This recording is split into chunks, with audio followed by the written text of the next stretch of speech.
Welcome, welcome everyone to another episode of season 5 of the Runners Roundtable, where this season is less routine, less structured. Conversations are happening as they happen and coming to you almost live. And this season is all about hot takes, where I'm joined by incredible women to talk about things and topics within the running space that I find really interesting and that are hopefully thought provoking for the people who listen, and hopefully also helps people expand the way they think about certain things within the running space. So today I am joined by Sabrina Ehmke. She is one of my favorite people. Aw. She's just such an incredible human being, and she's been on the episode multiple times, and now she's coming back to us as a official run coach.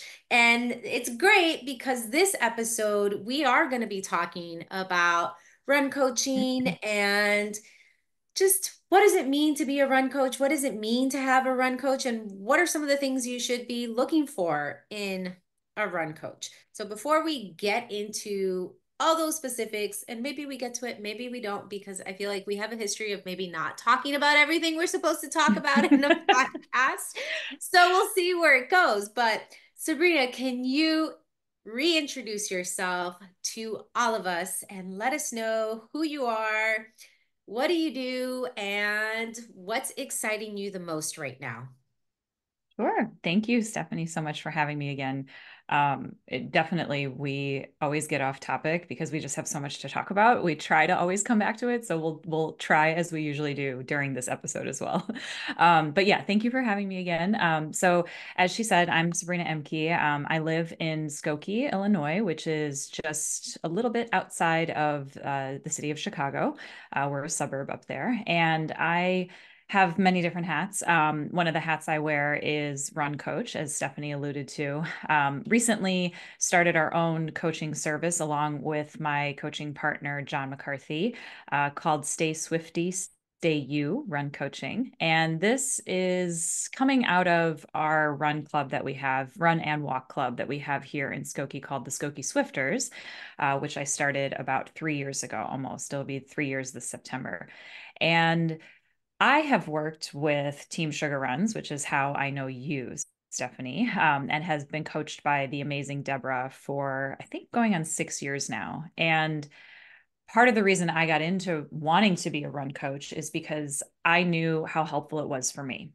And I think one thing we'll touch on today, which you've mentioned, is why do I need a coach, or is coaching just for people who are quote unquote fast or elite athletes?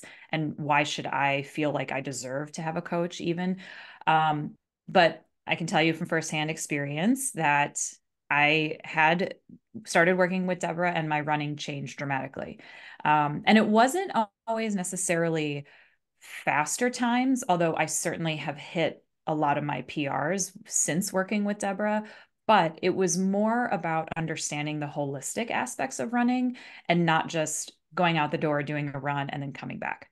So I'm sure we'll talk about all that, but just another couple hats I wear has to do with teaching. I'm also a psychology and history teacher. I teach at the high school level, also at the college level.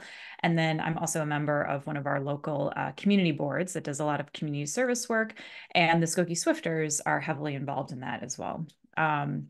So just those are the few of the hats I have. Something exciting for me is that I'm actually going back into the classroom full time after being away for 2 years. I'm so grateful for the time that my school has given me to explore some of the other passions and interests that I have, including the run coaching, which is kind of how that came about. I got my certification just as I went on leave from my full-time teaching job, and I've done a variety of coaching programs for our local Skokie community area, and then also more recently coaching several of our Swifters to different race goals, including many marathoners. So it's come a long way in just a short amount of time, and I'm both humbled and proud of what I and the Swifters and my coaching partner John have been able to accomplish in this time. And I'm excited to go back to the classroom. I feel like a bachelorette contestant, like excited but nervous. Excited that they always say that, but it's true, and I have a lot of hope for this coming school year. So that's me in a nutshell. I love everything that you said. And I snapped if you all heard me with this whole idea of like deserving a run coach, Oh, yeah. because I feel like running has grown so much. I mean, when I started running, I had no clue run coaches existed. I thought run Yeah. coaches were just for your pro athletes or collegiate athletes, or if you're in school, you have a coach. I didn't Mhm. know that lay people could have coaches until, I joined Instagram and I saw all these people who were run coaches, which was really, really exciting at the time. And I feel like we're kind of going back. Like I always find the pendulum of time to be so interesting, because when I got a run coach, probably very similar timeline to when you started working with Deborah, Mhm. there were so many run coaches, and now we're experiencing another running boom. There's so many run clubs, and there's just so much happening in the running space that there's even more run coaches out there. And to me, it's really interesting because more people are getting run coaches. But I think one of the hot takes that I want to share here is that not all run coaches are created equally. And Mhm. there's there's so much. I guess it's just encouraging people to do their research when it comes to looking for a run coach, because everyone offers something different, and it is a relationship that you are getting into with that person. So can you maybe just explain to us, what does a run coach do, or what are some things that we should look for in a run coach when we're looking for a run coach? Sure. I think that's kind of one of the first questions that at least that I asked myself, and I would encourage other runners, is like, what would be my purpose for having one? And you probably have this question on your initial contact form, whatever we want to call it. But one thing that John and I asked specifically about if people express interest in having a coach is, what are some of the goals you have? And I think kind of a side conversation that could probably be a whole nother hour is the definition of goal, because I think the traditional way of thinking about a goal, or a stereotypical way of thinking about it, is maybe, what is your time goal? Like, if you're going to run a Mhm. half marathon, do you want to run it in 2 hours and 10 minutes, right? Like, it doesn't have to be that though, right? Like, goals can be anything. A goal could be, I want to work up from walking 3 times a week to running twice a week. A goal could be, I want to run this upcoming 5K and only take 3 walk breaks, right? I mean, there could be a whole myriad of goals. And I think asking yourself that question of, what is my purpose of asking to have a run coach, and what do I see myself doing, or what do I want to do down the line? Um, Now, that said, I think another valid goal, and something that we talk to our runners and walkers about, is just overall fitness too. I think having a run coach or having a walking coach can be extremely helpful for just the day-to-day exercise or day-to-day fitness that you want to accomplish. A goal could be, I want to run or walk 3 times a week, period. That's it. And a coach can design that training program for you. And when we say training, it doesn't necessarily, again, have to be towards an actual race. It could just be training for life, right? Like, I think a lot of times we say that too.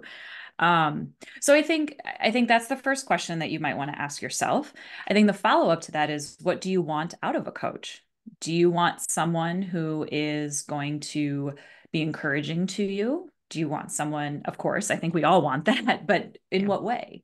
Do you want someone who's going to be, kind but firm with you? Do you want someone who's going to let you kind of slide sometimes?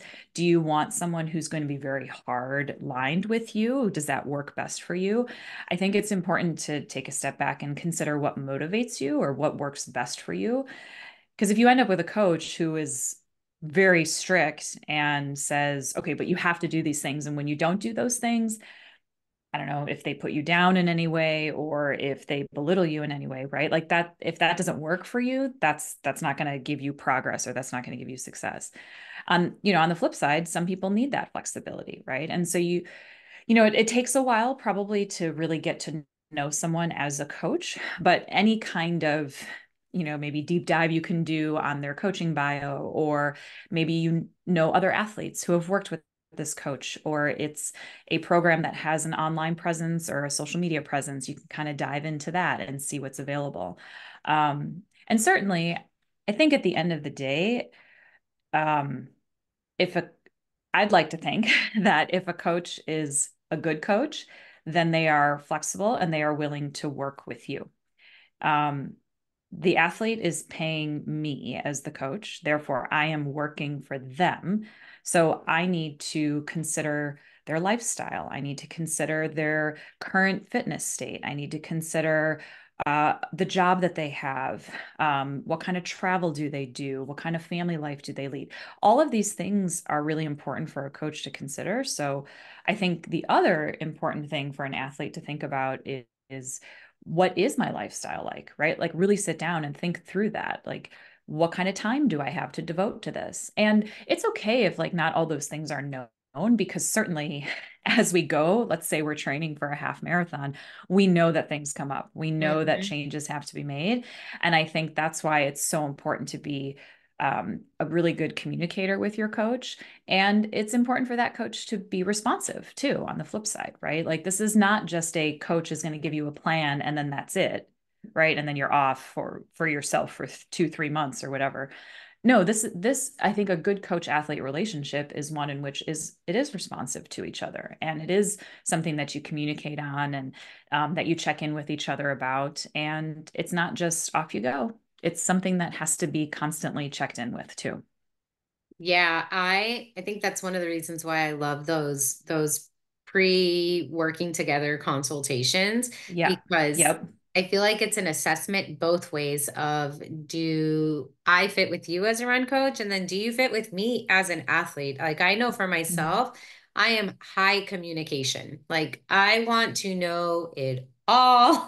I check in with my athletes every single week. I try to make sure that they understand that they have multiple ways of communicating with me, that they can talk to me about anything that they want to talk about that's running Mhm. related, or at least that impacts their running. So I know for me, there are people who don't care for that, and I'm okay with that. I'm okay because I know that for me to function as best as I can as a run coach, there's a lot of giving that I need as well, because I think to what you were talking about with goals, running is so much bigger than time goals. And it's not to say, I always feel like I'm like the one that's poo-pooing on the time Giving party. you snap Yeah. too. I feel like I'm always the one poo-pooing on the time party. But I'm like, if we're, and this is maybe more of a reflection of where I'm at with running, where I'm at the point that I want to be able to run at whatever capacity that is, whether it's I'm training for half marathons or 5Ks or marathons, whatever it is. I want to be able to do it for the next 20, 30, 40 years of my life. Yeah. So if that is my big ultimate goal, run as long as possible for as long as possible, then that time thing, that's not the only driver for me. So I know when I talk to athletes, it's always like, okay, so this is your time goal. Cool. Because I think a lot of people, when they come into running, that's their initial hook, right? And you know it, I Mhm. know it. And if anyone has been in the running space for any amount of time, you maybe know that once you start running, your times are going to go down because your body is doing something new and you are adapting to the new movement. But you will reach a point where taking big chunks of time off of whatever you're doing, it does become harder. And in those places where it does become harder, I feel like that's when you need to explore what else is keeping you showing up to do the work, to do the Mhm. running. And I find that it's always important to ask those questions. Like, I tell people, I'm like, I'm just planting the seed. Like, I just kind of want you to think about it. I want you to think about it, but also know that it is a reflection of where I'm at, because I'm with you. I don't think, I think going to a run coach just to get a training plan, and there's a lot of people who do this and it's fine if you do it, but I feel like it's such an underutilization of Mhm. the resource of a run coach. Like, if you're going to go to a run coach, I mean, try to get what you can out of them. I know, Yeah. even I think of, I have this conversation all the time with my athletes, especially now because it's hot and, the hydration and fueling strategy for people has to change. I'm like, I'm one person, but I'm connected to an entire team of people where all I have to do Yes. is send out a Yes. message of like, hey, what gels are you all using? So then I Yeah. can come back to my one athlete with like, hey, here your fellow teammates are using this. So it's not just my experience that you're getting, but you're also getting this collective experience. And for me, again, like if you're just getting the coaching plan, you're missing out on all of that. You're missing out Yeah. on the community of other runners that can provide information for you. So, and again, I know there are coaches who do this. I know that there are a lot of people who do this where you go and you pay for the plan. I just think if you can afford to have a run coach, even if what you're getting from that run coach is like 2 communication points in a month, at least it's something more than here's a plan. I'm setting you free for a couple of months. Just go do your thing. I don't know. I mean, I don't Yeah. I and that's that I used to train like that. I'm sure you used to train like that too, Mhm. right? You would find the coaching plan or you would Yep. find a training plan online, you'd do it and then you'd be good. But now you have a run coach and you are a run coach yourself and you see that there's so much more to develop as an athlete that is beyond paces and finish times. Hmm. And that's where I'm like, again, I don't want to poo poo. I want people to get their PRs. I want people to go after their time goals and Yeah. distance goals and all of that. But if we can zoom out a little bit and see how everything fits into a greater picture of running, Mhm. I feel like it's just so much more fruitful.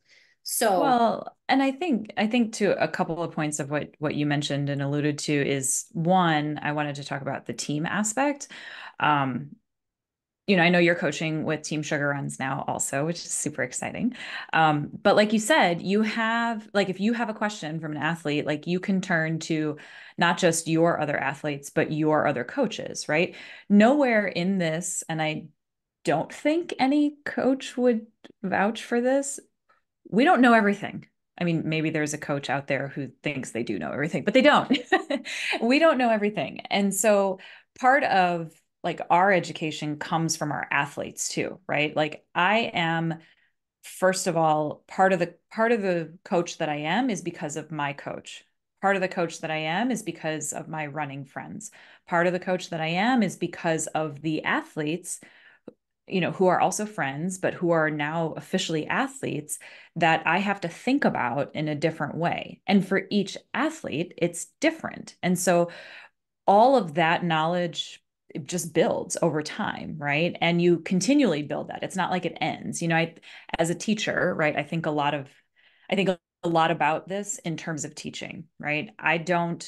I teach psychology. I don't know everything about it, much to my students' dismay. Sometimes I have to say, I don't know, or your question, I'll get back to you later, but I'll find out, right?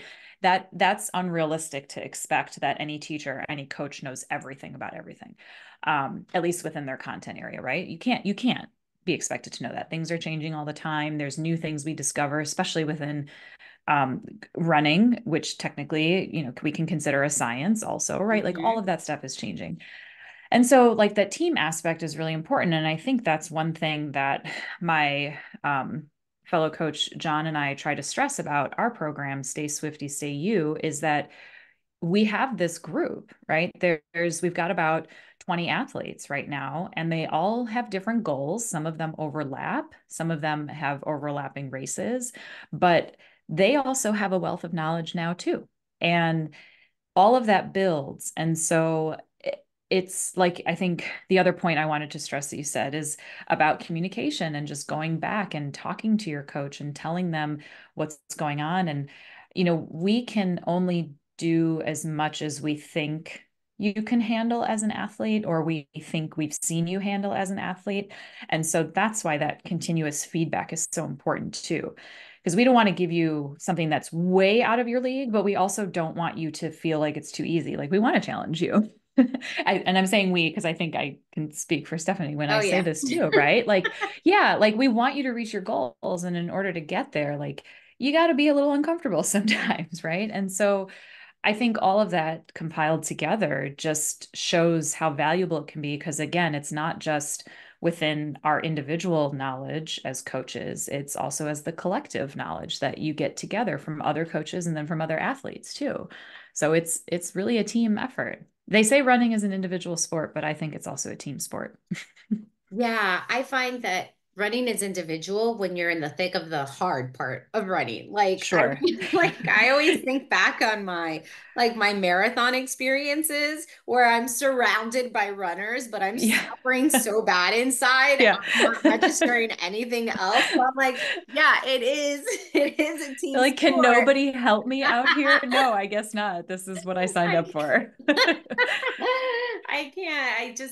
I think back to some of my races. I like Marine Corps. I know I saw a few of the run coaches that I had on the podcast season that focused on run coaching. When I saw them, I would like run to them. This is the first time me meeting them in person, and I'm like giving them a hug, and I'm like, this sucks so much.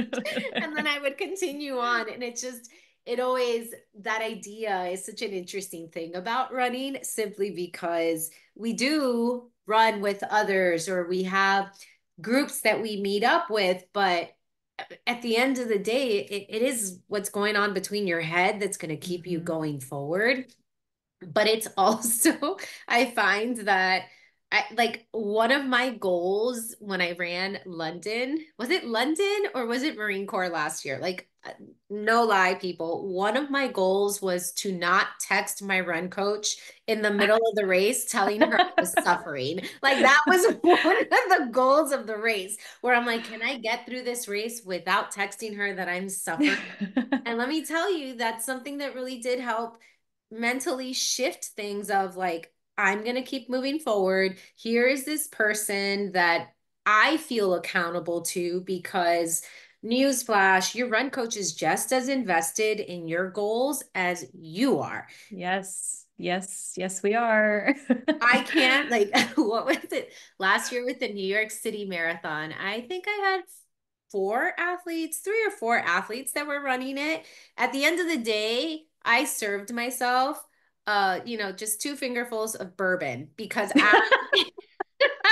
I was like, I feel like I went through something today because I was tracking them. I was Yes. sending them messages like, you got this, you're almost there. And at the end of the day, I was like, everyone has finished. My brain can shut off. So know that like your coaches, hopefully This that's the is kind of relationship you have with them. Yeah, this was me last year at the Chicago Marathon. I had three athletes and I was there. I live in Chicago or outside of us. I'm able to be there live. I ran 10 miles myself that Mhm. day, just going back and forth, tracking them. Where are they? Who looks a little bit slower? Who looks a little bit faster? How am I going to get to this person? Like where? And like that's because we genuinely want to be there also, Yeah. whether we are in person or whether we are there virtually with you. Like we when you have a goal, it's our goal too. And I think if you are looking for coaches that express that or that have that kind of advertise, like if you're looking through websites or looking through social media, for example, and you see things like, if they can, right, like photos with their athletes, or if there's just past messages of support that they've given to their athletes, or if they have feedback from their athletes on their website and it says like, yeah, she tracked me even though she was in a different time zone or whatever, like those are the kinds of things that are the tangible acts of, we care just as much, right? Like we wouldn't be putting ourselves out there to work with you in that way if we didn't have that as a goal for ourselves, right? Like I want to see you all succeed. I have one athlete who's going for his second marathon this year. His first was last year, and he'll know who he is when he hears this. But he didn't have a great first marathon, but he had a great training. And it was very heavy for him to come out of that. And I felt that too, right? Like I was invested for him. And he was able to have big mind shift with that. And he's coming back into this training feeling even stronger than ever. He did a lot of work in the wintertime, and now we're back working together again. And it's incredible just to see how that process happened for someone else when that process has also happened for me. Mm. Like knowing that we have similar experiences to our athletes is so helpful for understanding what they're going through. And then when you see that in your athlete for the first time, you're like, yeah, I get it. I've been there. I know how that feels. And, that's not to say it in a like cliche way of like when parents say to kids sometimes, maybe like, well, when I was your age, right? Like it's so cliche to say that, but it's so true. Like it is. We know those things. We remember. And I think that's maybe another aspect when you're looking for a coach is not necessarily looking for maybe specific times or not necessarily looking for like specific race distances, but just what is the experience that your coach has had with running Mhm. also, right? I feel confident that my 20 plus years of running without the specific race distances or my times that I've done, I'm confident that my 20 years of running can give something to my athletes, right? Just that experience alone. Now, do I have certain times that I'm proud of? Sure. Do I have 10 marathons to my name and am I a 6-star finisher? Yes. But those are not necessarily the things that make me the coach who I am. They contribute to who I am. But the experience of running on and off for 20 years is what I think matters most.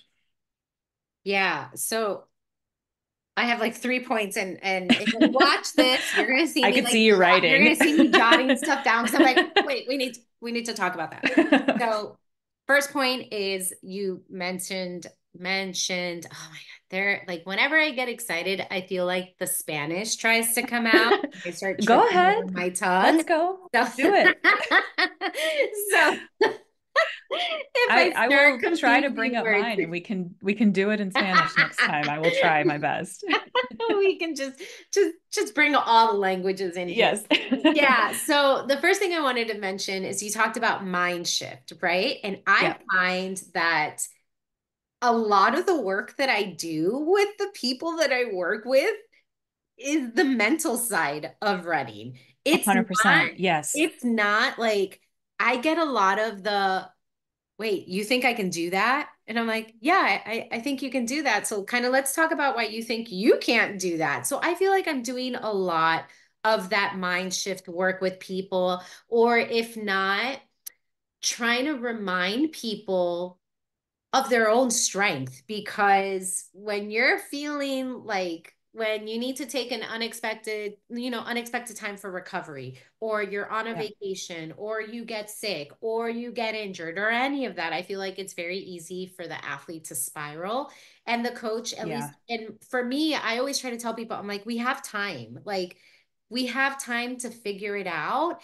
And as long as, and this is a conversation that I've had to have with so many people recently, where I'm like, as long as you don't care about finish times, we can do anything.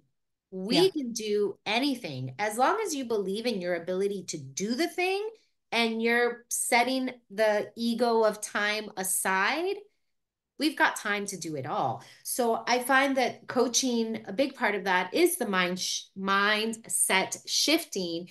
And even Hmm. as I was listening to you speak, it occurred to me, I'm like, for people who have really big goals, I feel like those are the people, like the bigger the goal, the more you need a run coach, because it Mm. puts that into perspective.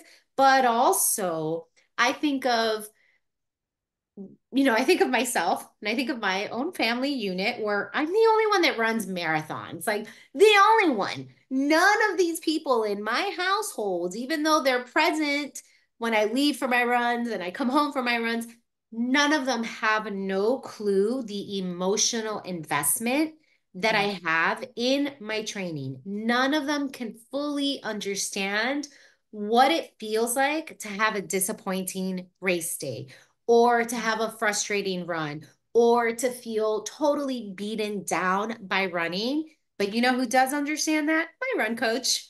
Yep. And it Yep. is. So your run coach is not only someone who helps you with mindset things, but I feel like a run coach is also someone who helps you feel less alone in the Oh process yeah. Oh of yeah. becoming a runner and of being Yeah. whatever runner you're going to be. And the third thing that I wanted to mention. So, first one was the mindset. That second one was about your goals and how a run coach is someone who understands those goals because they've either Hmm. gone after those goals themselves or are currently chasing those goals. But also the third thing, and you said it, and I'm so glad you said it because I'm like, that's what I want to talk about. Like, I'm so desperate to talk about it. How your personal times don't really Mm, matter mm, as a run coach. And I find that that's where I get a little bit worried in terms of this running boom that we're experiencing now. And we've been seeing it, I feel like, for a while now, hmm. that fast, quote unquote fast, equals lots of knowledge. Mm, hmm.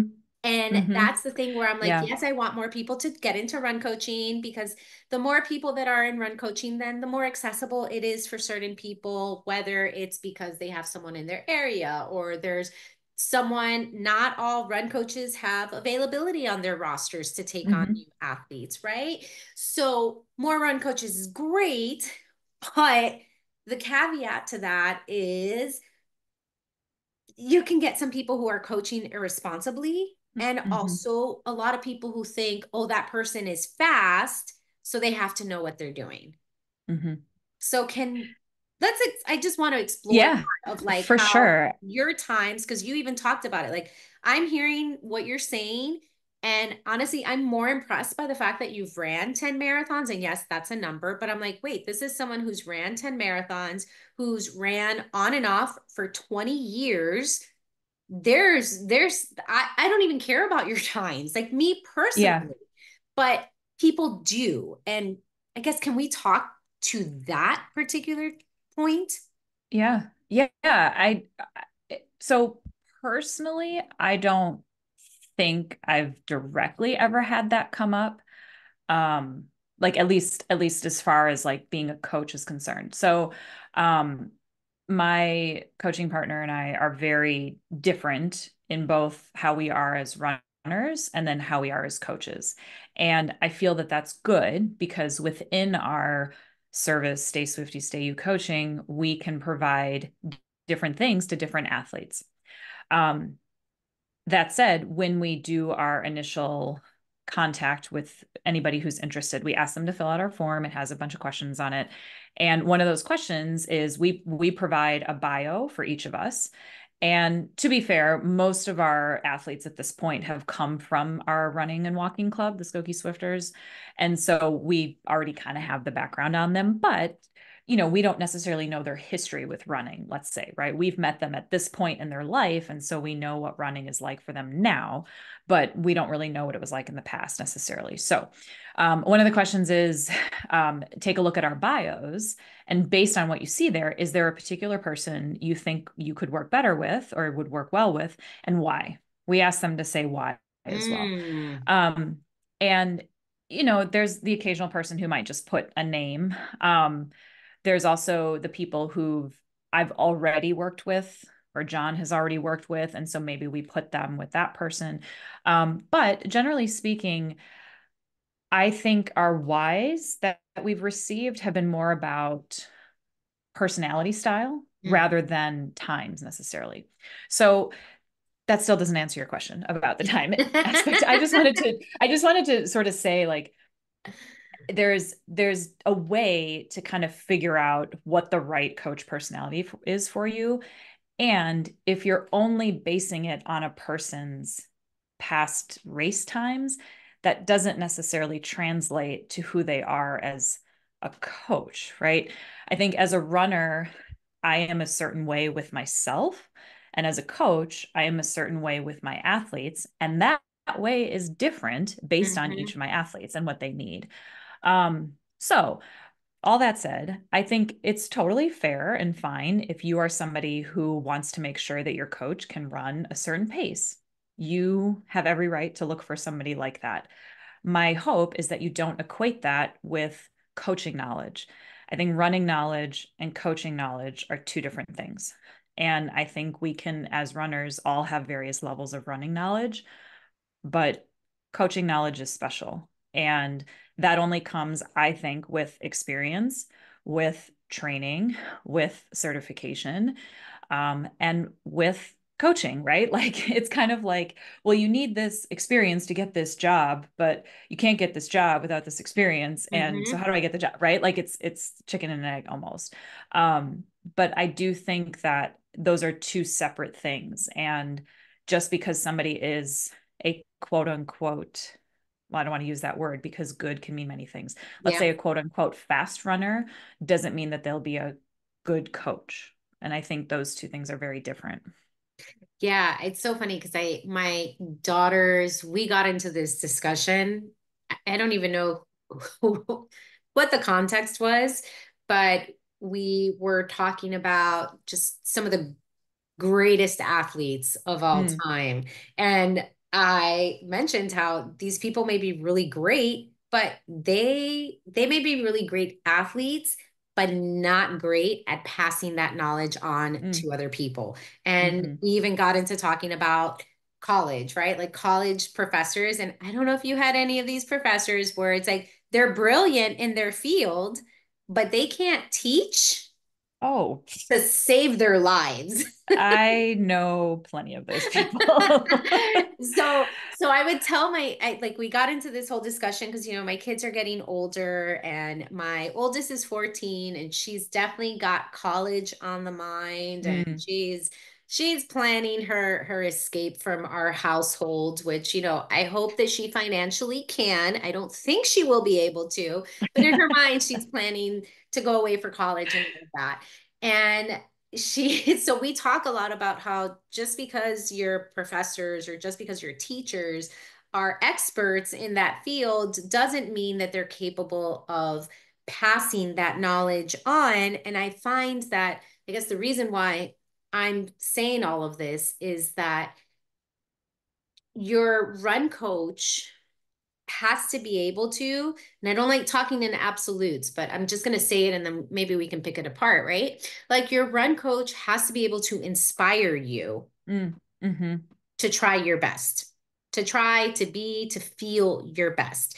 And just because this person can run really, really, really fast doesn't mean, and even then, I feel like you can run really fast, you can have the knowledge, but how you communicate that knowledge and how you work with people to do that Mm-hmm. may not always, it just may not translate to people. So I love your suggestion of, okay, yeah, you can consider that, but let's also take a look at what else is going on. And again, I wanted to ask this because to what I've said multiple times, this whole running boom, and I see it all the time. I mean, it drives me bananas when I see it on Instagram of this person that they took 30 minutes off of their PR and then they did this and then they start telling people what to do. And I'm like, please Mm, don't like don't tell mm-hmm. people what to do.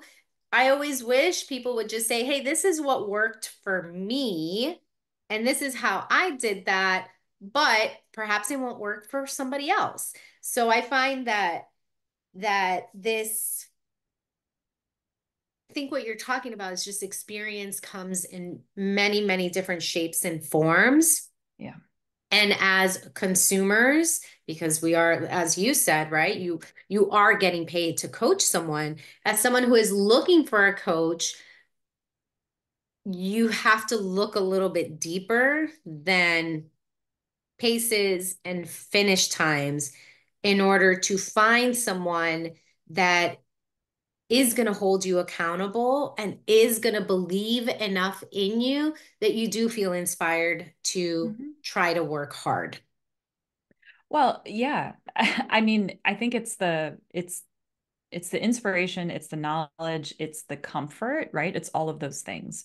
Um, so this same athlete that I was talking about earlier, who's coming back for his second marathon, he's according to the definition, I think he is a faster runner. He's at least faster than me. And he's faster than some of my other athletes. That trust that he already has in me to coach him to whatever goals he has means a lot because I think when I first started coaching, I might have had this view too, right? Mhm. Like, how can I coach somebody to be fast when I am not that fast? And that's something that I had to get comfortable with also. Mm. Um, and we can certainly look at fast in terms of like some people just have some genetics, right? Some people are just born with different body types or born with different genetic abilities or things like that that contribute to why they are faster than other people. Um, and so even though he is a faster runner than I am, he has that trust in me that I have that knowledge to help him get where he needs to get and or where he wants to get. And I think no matter what pace you run, no matter what goal you have, it's that trust that matters the most. If you don't trust me to challenge you, you were saying earlier, Stephanie, about how you had to have a talk with one of your athletes about, you think I can do this? And I had a similar experience last week where I gave one of my athletes a workout, and she was like, "This is the pace you want me to run these intervals at?" And I was like, "Yeah." And she did it, right? Mhm. But if she didn't trust me, would she have done that? And so it doesn't matter what the numbers are. Yes, I know for some of us it does matter. And at different points in time, it matters more than others. And that's all valid. But the fact that she had that trust to say, "Oh, I expect you to do this and I know you can do this," and then you did it, like that's what I think builds over time. And I would be sad if somebody said, "Oh, well, her PR in a marathon is 4 hours and 30 minutes. She can't coach me." Okay, well, sorry you feel that way, but I have the knowledge, I'm confident in that, and I have the expertise and I have the experience. You don't know why that number exists for me as my PR, right? Was it a bad race day? Was that my goal time? Was it a different season of running? Was I very busy? Did I not have a good training cycle? Did I have a great training cycle, right? Like all these things that we don't necessarily give enough credit to on our day-to-day runs.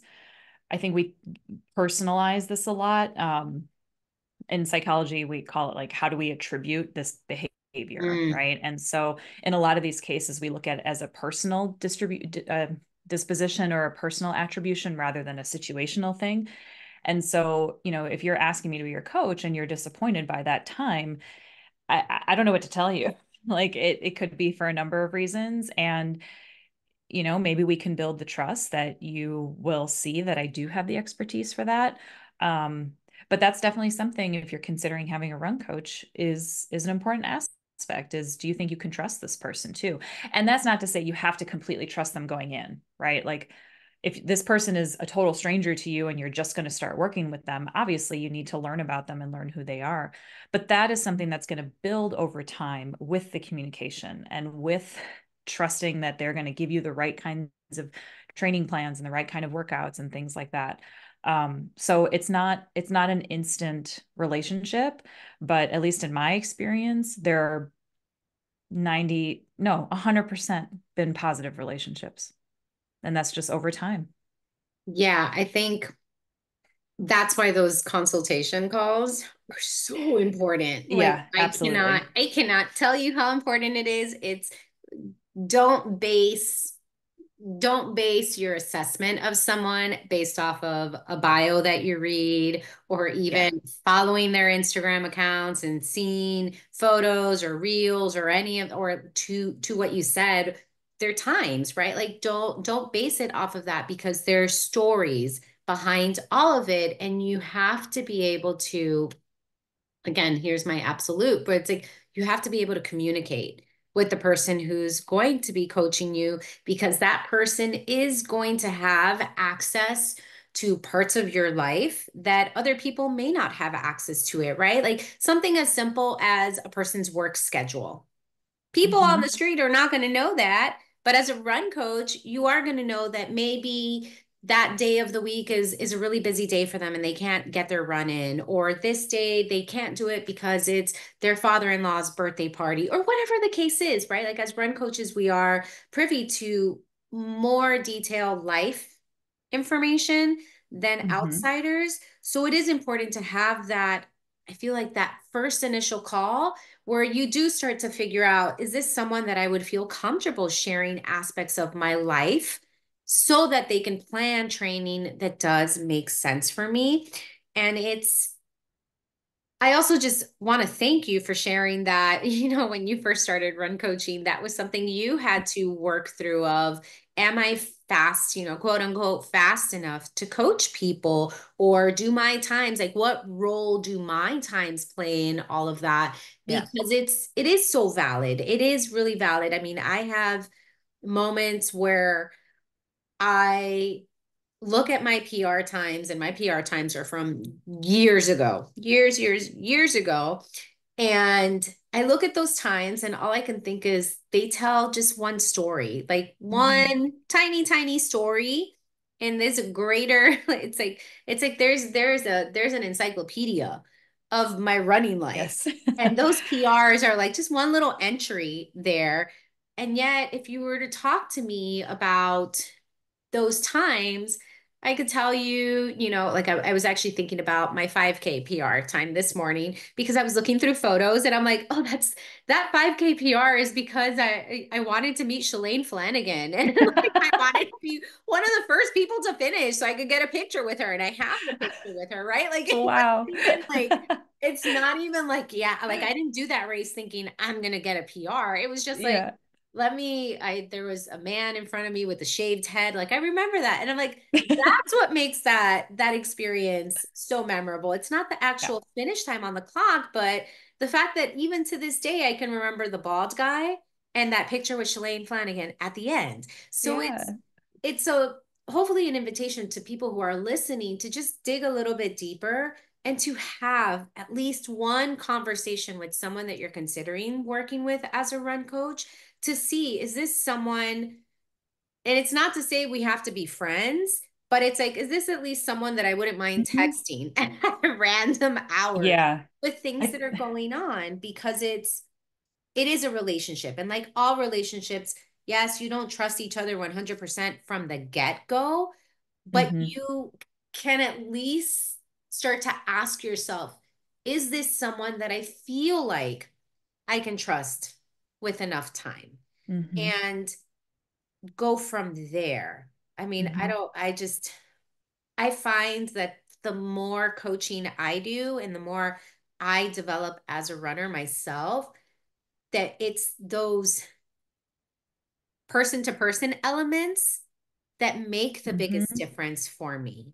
It's the, how Hmm. am I connecting to my run coach, my running community? How am I connecting to myself, and how are all these relationships? And I guess it is kind of going back to what you said, right? Where everyone else's experience, we take a piece of that for ourselves. And that's how we grow as well. So yeah, I want to say I appreciate you sharing that because I like to point out Thanks. to people that, Yeah. like, hey, we're not perfect either. We're figuring No. it out.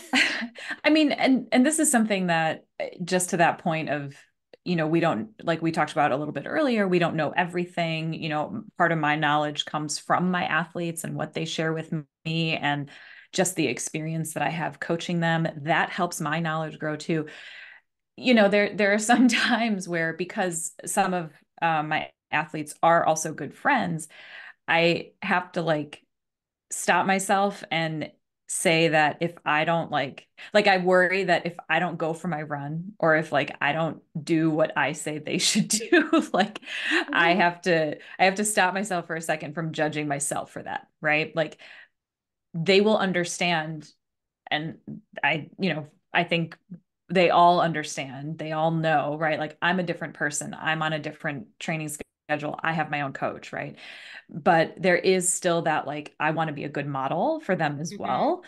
um and so there's that part of like, oh well, I didn't make my run today, but maybe they won't notice or whatever, right? Like but that's the other thing I think that's so important to this is that as coaches we are also human, and so there's things that are going to affect our own running and our own lives. And I'm not suggesting that we need to like share all of that with all of our Yeah. athletes. It's just a recognition of, we want you to know, as our potential athlete, that we have the same fears, the same dreams, the same hopes, the same experiences, similar experiences, not same, but similar, that you do, right? So we know when family life gets tough, or we know if there's like a very busy time at work, right? Like, to be fair, could I coach Des Linden? No.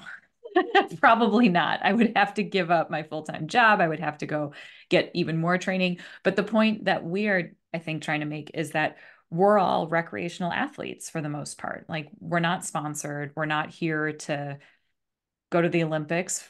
99% of us, I don't think.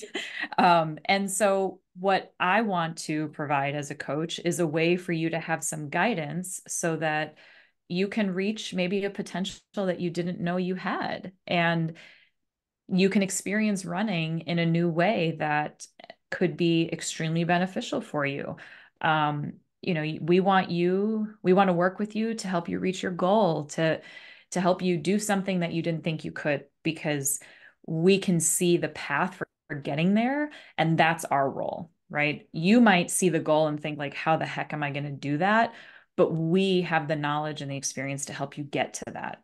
So that's what we want, I think. I think I can speak for you, Stephanie, when I say Oh that. yeah, Sorry if I definitely. can't. No, Yeah. but you said that and Yeah. like my brain is like I immediately think of so many of my athletes where I'm like, they're trusting me with this path. And I'm the Yeah. one that knows the path right now. They don't. Like they're trusting me Right. enough to be like, Exactly. It's I'm like, not oh, gonna ask any we have the questions. secret. We do. Like, like Yeah. I had one of my athletes text me today and she listens to this. She'll know, but she's like, there's this 20-mile race that I want to do.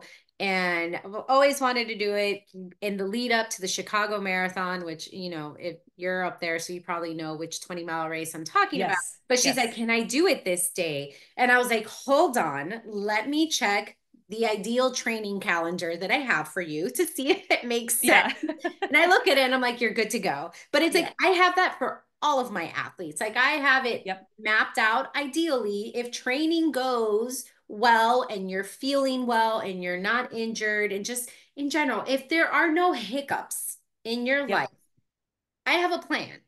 However, I'm also very flexible with that plan to accommodate whatever happens in life. And Yep. that was like, it's just to what you're saying of, I have such an expansive view. Like I was talking to someone else and I'm like, all right, so here's the training, but actually I include 2 weeks post race as part of your training. Mm-hmm. So I'm not looking Mm-hmm. at a 16-week training plan. I'm actually looking at an 18-week training plan. Like I'm looking at it even longer because in my mind, it's not we're working towards the race, but it's we're working towards the race and then we're working to getting you to a point where you can recover and then Yep. pick new running goals, regardless of whether the new goal is to race or not.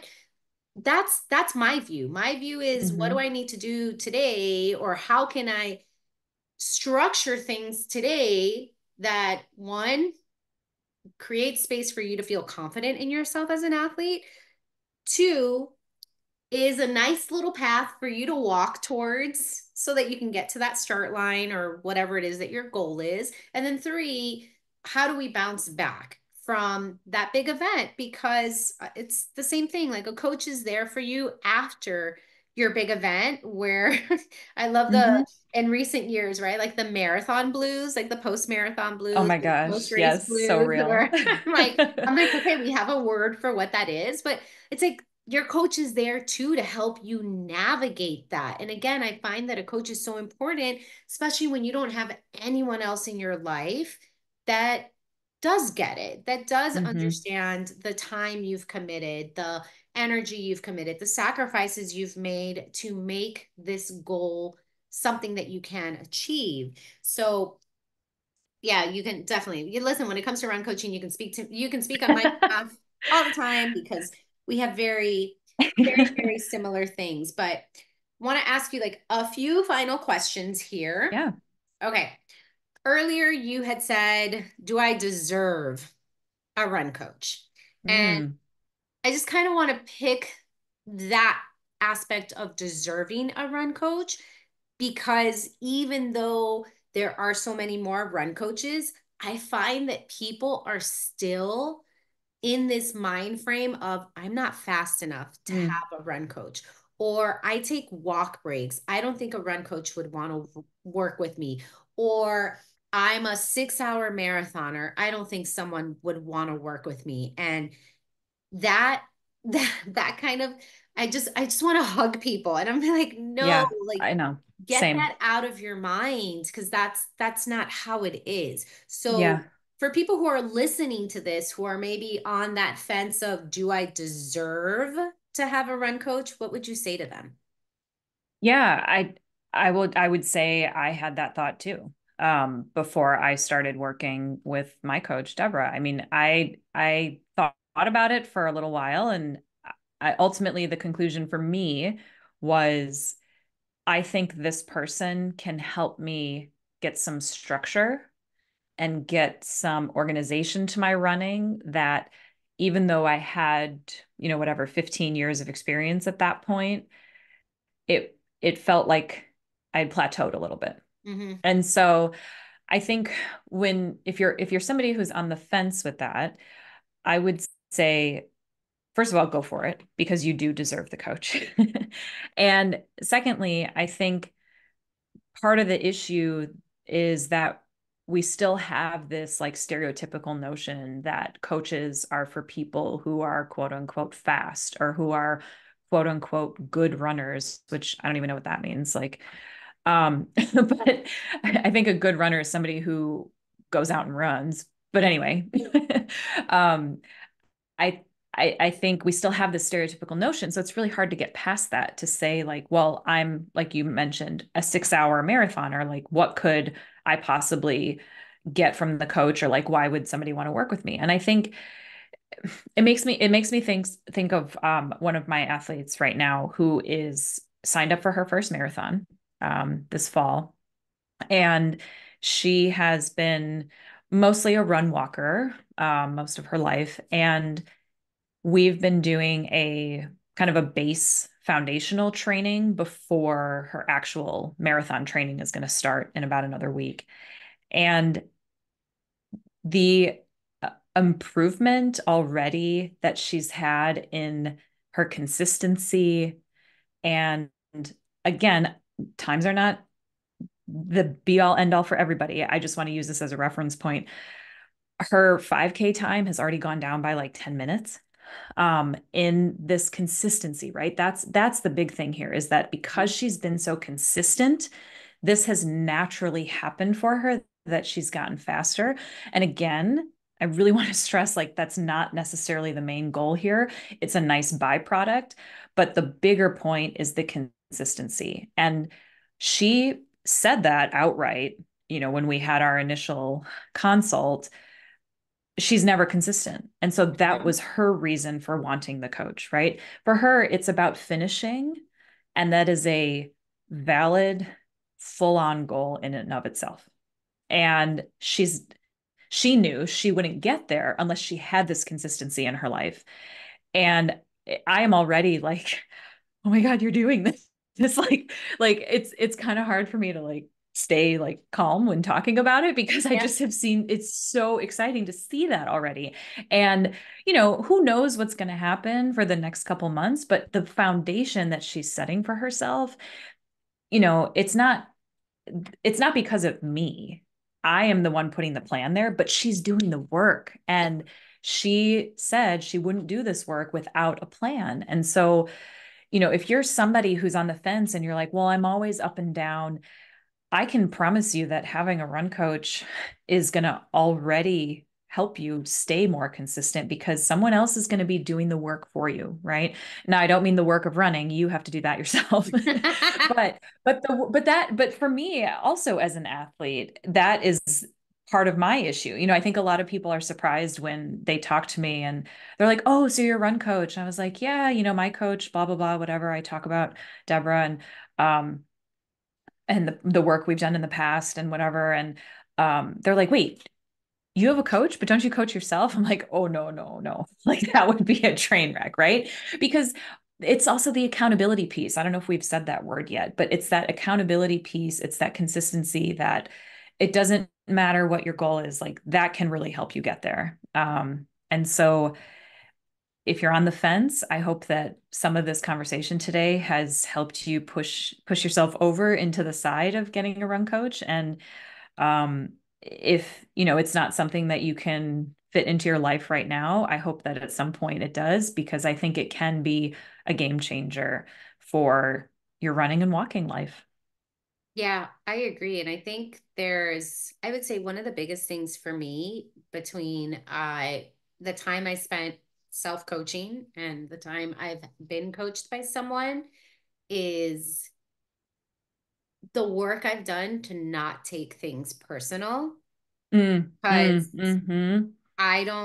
don't get me wrong, running still beats me up, still beats me up on the regular, It still just does does. that. It just will never stop doing It that. It just just does that. doesn't. But having a run coach means I don't take it personally, right? Like Yeah. having a run coach means like, okay, I did the run and guess what? I have another one scheduled for tomorrow and I'm going to do that run because I know my run coach, that's what my run coach believes I can do. That's what my Yep. run coach thinks is the best thing for me to do in order for me to achieve or work towards my goal. So I'm just going to do it. Whereas when I was coaching myself, I would really, really come down hard on myself of like, Yeah. why am I feeling like this? Why am I doing this to myself? Don't get me wrong. I still ask myself, why am I doing this to myself? Abs But all the time. it's just different. And I find that again, like the run coaching piece, it allows me to be more objective with my running and toward my running of running is the thing that I'm doing to get to my goals. It's not necessarily a reflection of who I am as a person. Mm, And mm, again, that's something that my run coach has helped me because that means she it's not to say she doesn't care, but it's like it's it just it doesn't matter, right? mm, Like here is the plan. I have the support of this person and the belief of this person, so I'm going to do my best. Now, that honestly that do my best mentality has taken me years to get to, but part of what makes it so easy is that I know that the person who's programmed my workouts for the week is someone who does believe in my ability to do it mhm. and is someone who, like you said, is walking that line of challenging me, but while also honoring like just Yeah. my own personal quirks as a runner and how much I Hmm. struggle with certain things. So I see those plans, and yes, it holds me accountable, but it's also like, again, here's that person who believes I can do it. So let me just try. Like, what's the worst that can happen? I'm going to try, and it can be an epic failure, but guess what? Like, next week it's going to come with a new plan. And then the week after Hmm. that is another plan. So I think it comes back to what you said in terms of like trusting, right? Like, trusting the person who's guiding you, walking alongside you. But I also want to say that you said, why would somebody want to work with me? And I think for people who are listening to this, find the person who makes you feel like the answer to that is why wouldn't someone want to work with me? Yeah. Yeah. I like So, that. Yeah. like, And I think to that point, there's also this piece of, I think some people might have a feeling of, if I have a coach and I don't do the run, am I going to disappoint them? And I think an important piece that I have to remember is we are here for you through the highs and the lows, and we will be flexible to what you need. So if you are sad because you missed a run, or if you're sad because you didn't get that time you wanted or whatever, like we'll work on the next thing, right? I'm not here to scold you for missing a run. I'm not here as a coach to say, oh, you should have done that, or oh, you didn't hit that pace. Like that is not in our vocabulary at all. It is purely about the support. And then when something is not going well, the flexibility to fix it to help it go well, right? Like this is also not to say that we're like a magic fix for everything that's happening in your life. Like I can't, I'm not a life coach, I'm a run coach, but there's a difference there. But that's to say, part of our run coaching, as you alluded to before, is also the mental training. It's not just the physical. And so it's also helping you respond to setbacks when you have them in your training, right? If you missed 3 workouts in a row, I'm not going to keep your schedule the way it is. We're going to shift it so that you're not close to a possible injury or something, right? Or you're not close to a possible, like, you know, I don't know, emotional, It's like breakdown of some burning kind, out. right? Yeah. Like it's the burnout. We don't want that either. We don't want you Mm-mm. just to go, go, go. So it's, I think that worrying about disappointing someone, if you can take that out of the thought process, it's because we're here for you and we will respond as necessary, right? Like I think that can sometimes trip people up like, okay, so there is great piece to the accountability aspect of it, but what if I disappoint that person or if I don't do it? Um, I mean, it's okay. We'll make it work. That's Yeah. part of what I think you have to expect from your coach is that they will help you to work through that, whatever it is, and figure out a plan for moving forward. Yeah. And I think to kind of go off on that, I feel like a green flag for a run coach would be that you feel comfortable enough to talk about you feeling Yeah. like you're disappointing them to them. I know I've had that. I've had that conversation with my run coach where I'm like, I'm sorry, I'm not getting PRs anymore. And she's like, I don't care about that. And I'm like, Yeah. oh, okay. But for me, I was like, it feels so good to be able to tell my run coach, I'm Yes. sorry, I feel like I'm disappointing you. And then to have her tell me, I don't really care. Like, and it's not she's a lot nicer than that. Okay, so like, she doesn't say I don't care, but she's always told me like, but it's not about me. Like it's about you. It's about you and how are you feeling about this and why does getting a PR matter, right? And then when I get those questions, it's like, oh, you're right. At least for me, it's like, oh, the PR doesn't matter. Not to say that I don't want PRs, but it's like what I want more is again to like continue being able to do this thing. I want to keep running. Like, I'm saying this today, but it's maybe not going to be true in a couple of months, but it's like I want to be able to continue running marathons because I want to run Yeah. marathons. So I think that's a nice thing to think about of not only is your coach someone you should trust with your training, trust with details of your life, but it should also be someone that you feel like you can trust with discussing the run coach athlete relationship dynamics because it's like and I'm laughing because I'm what you said earlier of like, yeah, what I do as a runner isn't necessarily what I'm telling them to do as a runner. And I'm like, yeah, that's me all the time. Like I text everyone, please hydrate.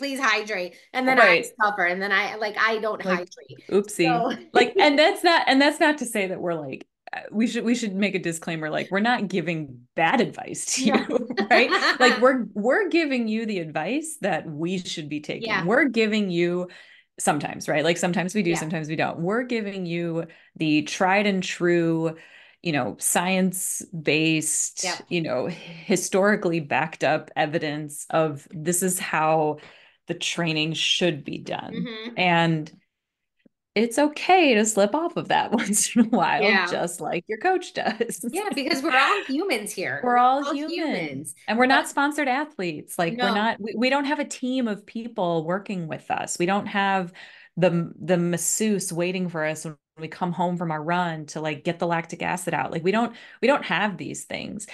But I do think something I you said before that I thought was really important about like the team aspect. We don't have a team of like doctors and physical therapists and things like that. We have a team of runners and we have a team of coaches that we can converse with. The other thing that I think the coach can offer is, I don't know about you, Stephanie, but as a coach, I'm CPR and first aid certified, but that's about it, right? Like I'm not a medical doctor, I'm not a certified physical therapist. So I entertain questions for my athletes and I can give suggestions based on what has worked for me. But the other thing a coach can do for you is give references. Hmm. And I think that is such a huge part of training too, especially if you're getting up into longer distance training. Um, you're going to want to know a podiatrist, maybe. right? You're going to want to have a couple of physical therapists because it seems so hard to get an appointment at the physical therapist these days. So you want a couple numbers that you can call, right? So your coach, if they are, someone who's been in running for a while and they've had their own experiences, they probably have those reference points for you. Um, and that's also just to point out that it's also a holistic experience. It's Mm-hmm. not just the running. It's not just the go do 3 miles at a conversational pace. It's not just the let's do a recovery run after a track workout or something, if that's what's part of your plan. It's the taking care of your body as a whole. Yeah. Listen, I tell people that's one of the things of my coaching style is I will always tell you to rest more rather than force forward, right? Like Yeah. I'd rather you rest and pull back than force it and suffer in the long run or the short term, whatever the case is. So I know that for me too, where I'm like, that's one of the things that I think of are you when I'm talking to athletes of are you someone that when I tell you to rest, you're able to rest? Because if Yeah. you're not really going to like me too much because I'm going to tell you to rest or I'm going to tell Yeah. you to take it easy or I'm going to tell you which is it always comes up with my athletes that do Orange Theory and they're like, Oh, "Oh, but it's only that's like 2 me. miles." Yeah, they're like, "It's only 2 miles on the treadmill." I'm like, "I don't care. That's still a running day to me. That still counts as a running day. I don't Oh, but it's just like short sprints. I don't care. Like Yep. it's a running day. So like No. I have to That's so like funny. I have to tell I can them totally they're like relate. they're like it's no big deal. I'm like no, like that's a running day. Okay, so like I yeah, I mean there's listen, we can go off, Yes, we can go on, but we always do. I'm gonna be mindful of time. So Sabrina, Yes, can you Stephanie. remind us? Can you remind us where can we find you? How can we connect more with you? Just what are your social media handles? Give us all the deets. Yes, I would love to hear from you out there if you are someone who's considering a run coach. I'm based in the Chicago area, but certainly am able to do virtual coaching online as well. So you can find me on Instagram at run_teacher_sab. Also, you can find the Skokie Swifters Run Walk Club and more information about Stay Swifty, Stay You coaching on Instagram at Skokie Swifters and also at our Skokie Swifters website, which is skokieswifters.run. And if you ever find yourself in the Chicagoland area and want to zip up on the train to Skokie to come see us, we meet on Tuesdays at Sketchbook Brewing Company for our weekly run and also on Saturday mornings at rotating locations. Plus, we have a bunch of fun stuff and we will have a whole slate of activities around the Chicago Marathon time. So I know we're going to get to see Stephanie live in person then and some of our other run Instagram friends as well. So definitely reach out and I hope to hear from you soon. And thank you so much, Stephanie, for having me. As always, it's a Of pleasure. course, of course. Okay.